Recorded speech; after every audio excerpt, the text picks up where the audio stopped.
Eli. Kembali lagi di Arah Rencana. Nah, pada kesempatan kali ini kita akan membahas tentang jurusan Kedokteran hewan. Yeay. Alangkah lebih baiknya nih, karena ada yang mengatakan tak kenal maka tak sayang. Tapi Betul. biasanya kalau udah sayang suka ditinggal gitu, sedih banget. Kita kenalan dulu ya teman-teman sama Eli. Eli bisa berkenalan Oh sendiri. iya, halo semuanya, perkenalkan namaku Eli Rahmawati, biasa dipanggil Eli, mahasiswa dari Kedokteran Hewan UGM. Salam kenal semuanya. Eli semester berapa sekarang? Baru memasuki semester 5. Tapi mukanya kayak masih maba gitu ya. Tentu saja sih, itu udah pasti banget ya, nggak bertambah tua gitu mukanya, awet. Iya, masih cute gitu. BTW Eli, kenapa kamu memilih untuk masuk ke kedokteran hewan? Kenapa tidak ke kedokteran manusia atau ke kedokteran yang lain? Nah, itu pertanyaan yang banyak banget ya yang tanya, kenapa sih kok masuk kedokteran hewan, kenapa nggak kedokteran umum atau kedokteran gigi ya? Awalnya itu juga waktu kelas 12 tuh bingung banget ya, kayak kalian semua yang bingung banget milih jurusan, itu aku juga mengalaminya. Nah, waktu itu tuh karena aku bingung milih sendiri, akhirnya tuh aku minta tolong ke orang tua ya. Jadi aku beri beberapa option. Keempatnya itu sama sekali nggak ada si kedokteran hewan ini. Benar-benar itu kayak di luar rencana. Nah, tapi karena di SNM, kan dulu ada SNM juga kan, itu nggak lolos di beberapa pilihan itu, akhirnya aku muter otak lagi nih, di mana ya jurusan yang aku itu cocok, tapi juga nggak melebihi kapasitas otakku. Nah, itu buat H-1 ujian, itu aku dikasih berkah, nggak berkah, dia apa namanya, dorongan apa motivasi gitu ya. Gimana El, nek kamu masuk ke kedokteran hewan aja, kan lucu ya kalau bapaknya itu, kamu tahu Belantek nggak ya? Tahu. Nah, itu bapaknya kan Belantek kan, terus anaknya dokter hewan, kayak lucu aja gitu, nek ditanyain bapaknya, bapak anaknya kuliah di mana, kedokteran hewan, oh sama ya gitu. Lucu ya. Ada yang meneruskan, buah jatuh tidak jauh dari pohonnya. Tentu. Nah, terus ada hal-hal lain nggak yang mendorong kamu selain tadi orang tua memang masuk ke kedokteran hewan, ataukah memang kamu itu memiliki jiwa kasih sayang terhadap hewan, atau kamu senang mempelajari anatomi gitu? Tapi gimana ya, aku dulu tuh kayak lebih sederhana gitu ya mikirnya. Kayak dulu tuh pernah janjian sama salah satu temanku kan, dia tuh sama sekelas sama aku, kalau kita janjian mau sama-sama di jurusan yang sama dan di universitas yang sama, dan sekarang ya ini sudah jadi satu gitu. Oke, mantap banget nih, akhirnya best friend forever itu benar adanya ya. Nah, El, aku penasaran nih, kan kedokteran hewan itu juga bersinggungan langsung sama hewan. Bedanya antara kedokteran hewan sama peternakan tuh apa sih? Kalau di peternakan itu kita itu lebih mempelajari bagaimana cara kita mengelola atau entrepreneurnya. Kita jadi apa sih namanya, peternak. Nah gitu. Jadi buat peternakan itu kita nggak bisa buat mengobati. Jadi kalau mengobati itu harus sama dokter hewannya langsung gitu bedanya. Oke. Cuma nggak bisa ngobati aja. Terus banyak banget kan, maksudnya cakupan kedokteran hewan di dunia ini kan banyak banget ya.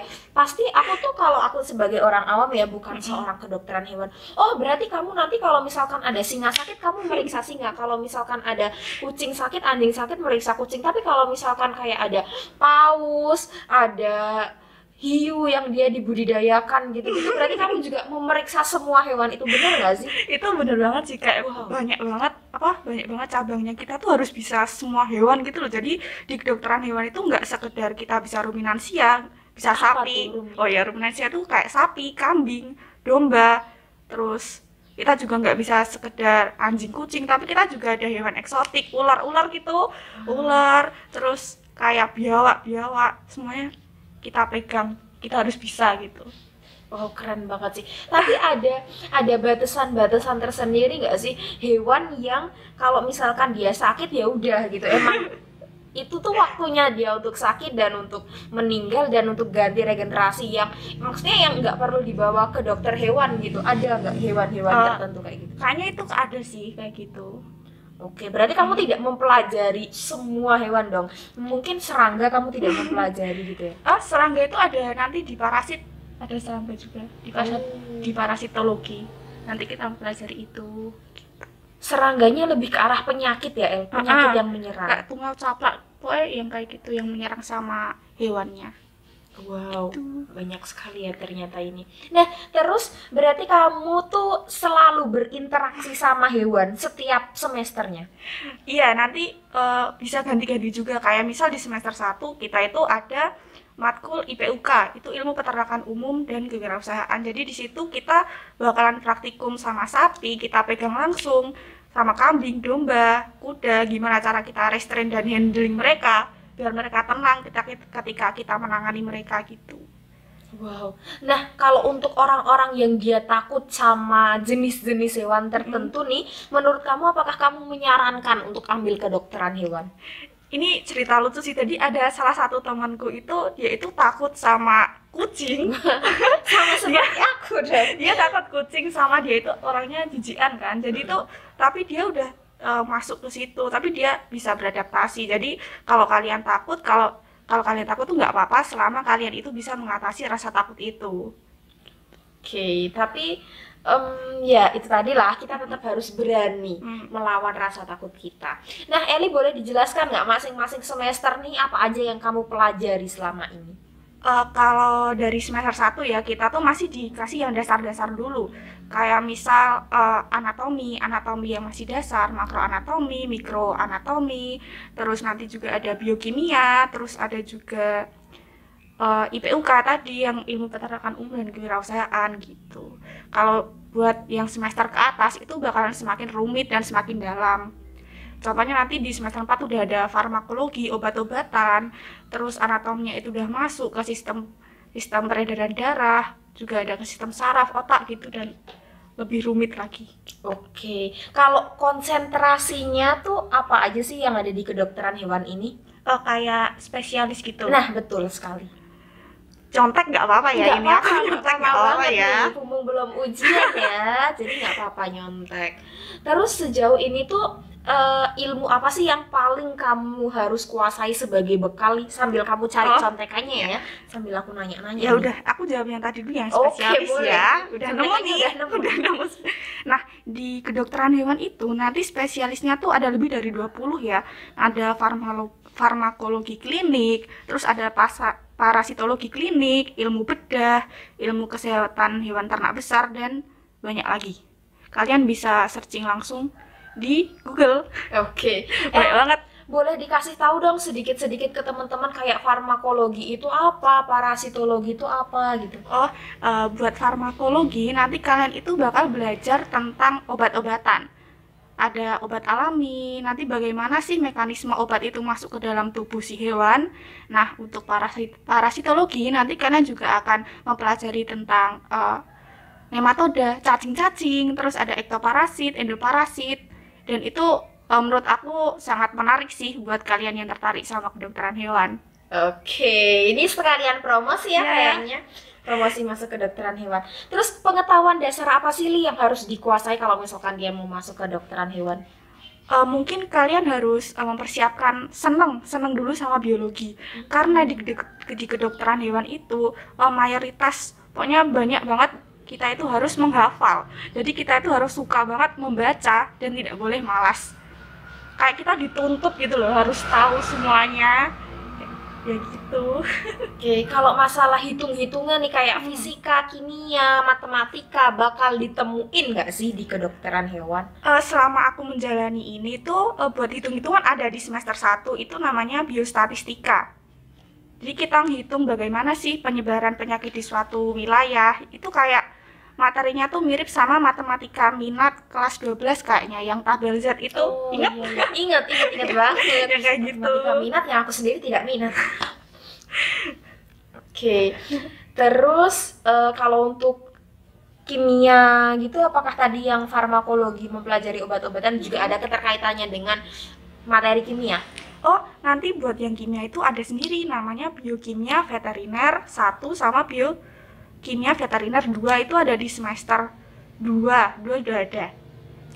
Itu juga kayak ikatan-ikatan itu masih ada. Wah, berarti emang kental banget dengan IPA ya kalau di kedokteran hewan. Kalau matematika, dia harus jago hitung-hitungan nggak sih di kedokteran hewan? Oh, enggak harus sih. Itu cuma di semester 1 tok, sama nanti di semester 4 itu ada hitung-hitungan tapi pakai software. Oke. Nah, ngomongin masalah software nih, software apa sih yang harus dikuasai anak kedokteran hewan? Itu nanti di semester 4 kayaknya ada namanya praktikum epidemiologi. Nah, di situ kita akan belajar tentang SPSS. Itu kemarin-kemarin juga di pembicaraan sebelumnya udah ada ya SPSS dan udah dijelaskan. Di situ kayak kita tabel-tabel grafik, diagram, jadi buat mempermudah kita dalam melihat dan mengatasi persebaran penyakit yang ada di suatu wilayah gitu. Keren banget nih, emang kedokteran hewan tuh kayak kompleks banget yang dipelajari, banyak materinya, tapi wah salut banget nih. Kalau saya sepertinya sudah tidak tahu ya harus sambat seperti apa masuk kedokteran hewan. Selanjutnya Eli, katanya kedokteran hewan banyak banget praktikum, harus ngelaprak, bisa dijelasin dong? Bener banget, jadi buat di praktikum itu semakin tinggi semester itu semakin padat praktikumnya. Misal di semester 1 itu kita cuma menemukan 2 praktikum, yaitu ada IPUK sama makro anatomi. Nah, di situ tuh juga ada tes, post tes, responsi kayak gitu. Dan buat laporannya itu kalau kita offline ya itu tuh ditulis tangan semua.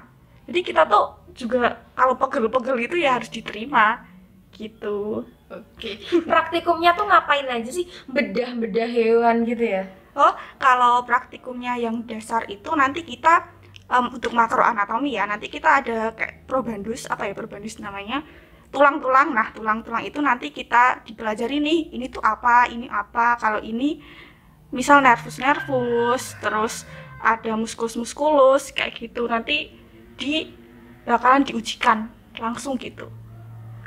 Nah, ada pretest kan nih, ada cerita nih, pretestnya itu ada yang lisan kan. Jadi nanti misal kalian masuk ruangan nih, itu bakalan ditanyain lisan satu orang. Coba kamu berdiri sebutkan lala gitu. Rada-rada ngeri-ngeri sedang makanya kita tuh sebelum praktikum tuh harus benar-benar belajar gitu.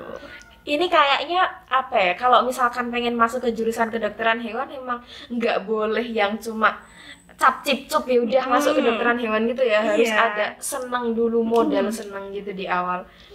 Keren banget. Selanjutnya, menurut kamu nih dengan kegiatan yang begitu banyak praktikum, terus mata pelajaran yang dipelajari banyak itu, waktunya kamu sebagai anak kedokteran hewan tuh fleksibel nggak sih?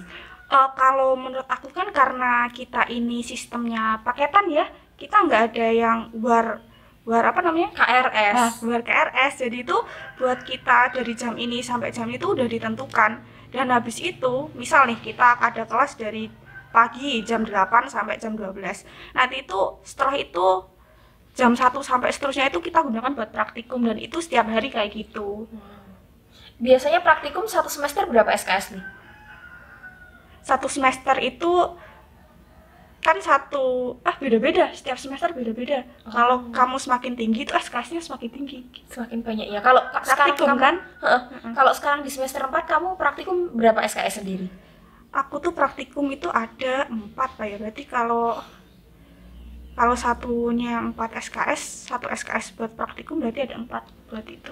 Lumayan banyak juga ya ternyata untuk praktikum sendiri. Nah, terus tetap bisa untuk ikut berbagai macam organisasi di luar gitu ya. Kalau misalkan pengen magang gitu biasanya di mana sih nih? Oh, magang itu biasanya kita bisa di suatu peternakan atau enggak kita bisa di klinik. Itu tergantung kita mau milih kemana. Kita lebih suka yang mana, lebih suka ke perawatan hewan. Itu berarti kita masuk ke klinik, atau kita bagaimana cara kita mengelola suatu peternakan, maka kita masuk ke peternakan. Nah, itu magangnya juga tiap semester, dari semester 1 tuh udah boleh magang. Wow. Udah boleh magang gitu. Jadi semakin banyak kita magang tuh semakin kita memudahkan kita dalam jenjang berikutnya gitu. Itu tempat magangnya sudah disediakan sama Univ atau kamu cari sendiri? Oh, cari sendiri kalau magang itu. Biasanya berkelompok gitu nanti carinya. Oke, ternyata keren banget ya. Kamu yang pernah magang sama kuda-kuda itu bukan sih? Bukan ya? Bukan, aku tuh pernahnya di kambing. Mungkin kalau yang di kuda-kuda itu di praktikum kita tuh soalnya kayak jalan-jalan gitu loh yang IPUK.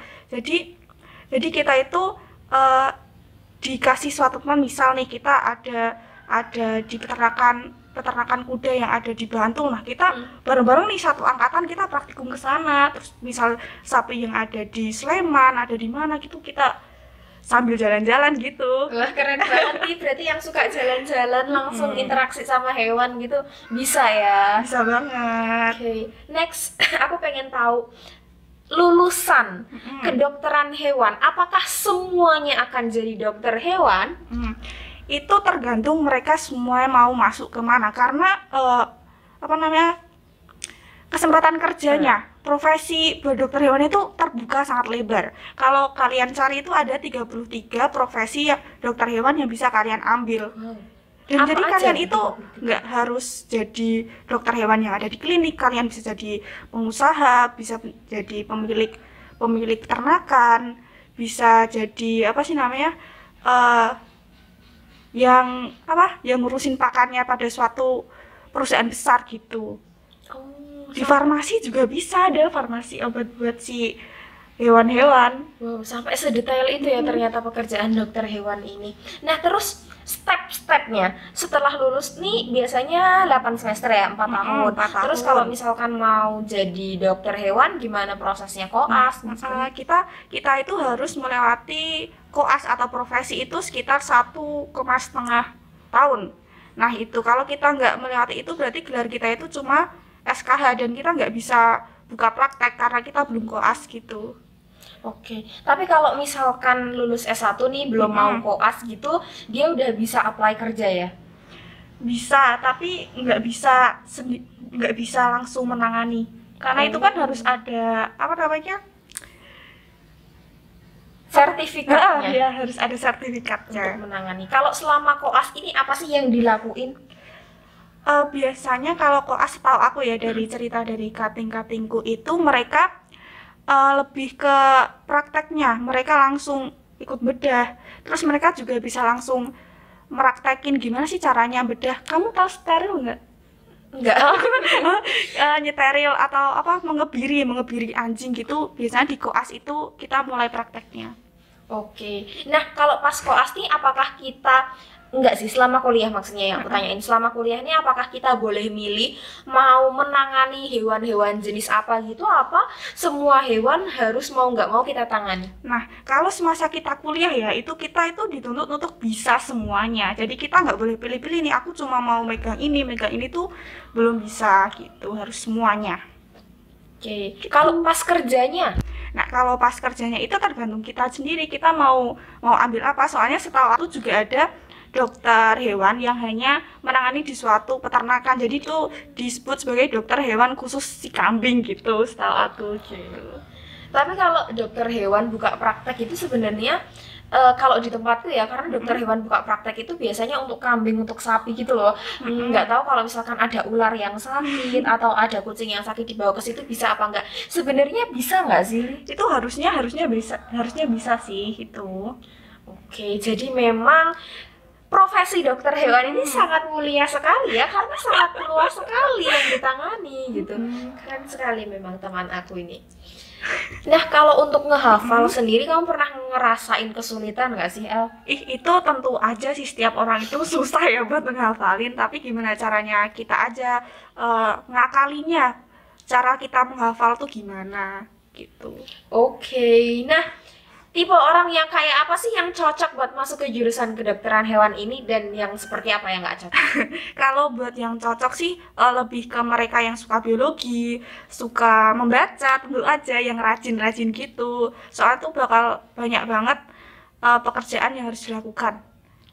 Terus buat tipe yang nggak cocok ya berarti itu ya kebalikannya, buat mereka yang pemalas itu ya mending jangan di sini gitu. Oke, jadi yang cari kuliah yang pengen santai, pengen leha-leha gitu, kayaknya jangan deh untuk masuk ke kedokteran hewan. Karena kamu harus mengeluarkan usaha lebih, tenaga lebih, pikiran lebih, uang lebih untuk masuk ke jurusan kedokteran hewan. Terakhir banget, pesan yang pengen kamu sampaikan buat teman-teman di luar sana yang ingin masuk ke kedokteran hewan. Yang pertama sih, kalian jangan takut untuk memilih suatu jurusan ya, soalnya kan kalian sendiri yang bakal melaluinya ya, menjalaninya. Jadi kalau misal ada orang-orang yang berkata kenapa sih masuk ke kedokteran hewan, kenapa nggak ke sini, kenapa nggak ke sini, itu abaikan aja mereka. Buktikan kalau kamu itu bakalan sukses dengan masuk ke jurusan ini. Mantap banget. Keren banget nih Eli. Thank you ya El sudah meluangkan waktunya pada acara sharing session sharing session kita di hari ini. Nah, buat teman-teman yang pengen tahu jurusan lain, silahkan tulis di kolom komentar ya. Jangan lupa buat like, subscribe, dan share ke teman-teman kalian agar informasi ini bisa lebih bermanfaat untuk orang banyak. Nah, sekian dari aku, Niken, Dan aku Eli. kami berdua pamit undur diri. Sampai jumpa di video-video selanjutnya. Bye-bye.